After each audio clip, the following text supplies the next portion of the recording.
Tanggal 18 Februari tahun 1745 menjadi hari bersejarah bagi kota Surakarta. Pada hari itu, kota Surakarta didirikan di tepi Bengawan Solo, sebuah sungai yang memiliki peran penting dalam sejarah dan perkembangan kota ini.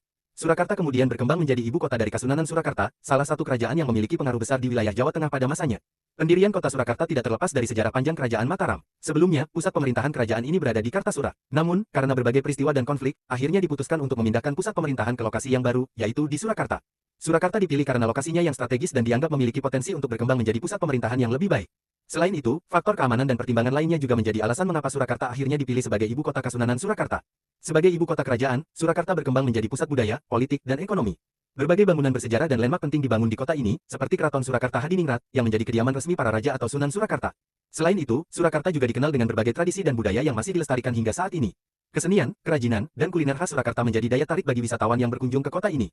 Surakarta juga memiliki peran penting dalam sejarah perjuangan kemerdekaan Indonesia. Pada masa pergerakan nasional, Surakarta menjadi salah satu pusat kegiatan organisasi-organisasi pergerakan yang memperjuangkan kemerdekaan bangsa. Setelah kemerdekaan Indonesia, Surakarta menjadi bagian dari wilayah Republik Indonesia dan terus berkembang menjadi kota yang modern. Meskipun demikian, Surakarta tetap mempertahankan nilai-nilai budaya dan sejarahnya yang kaya. Sebagai kota yang bersejarah, Surakarta memiliki daya tarik tersendiri bagi para wisatawan. Selain mengunjungi tempat-tempat bersejarah, wisatawan juga dapat menikmati berbagai acara budaya, festival, dan pertunjukan seni yang sering diadakan di kota ini. Surakarta juga dikenal sebagai kota yang ramah dan nyaman bagi para pengunjung. Masyarakatnya yang terbuka dan bersahaja membuat siapapun merasa betah berada di kota ini. Dengan sejarahnya yang panjang dan budayanya yang kaya, Surakarta menjadi salah satu destinasi wisata yang menarik untuk dikunjungi di Indonesia.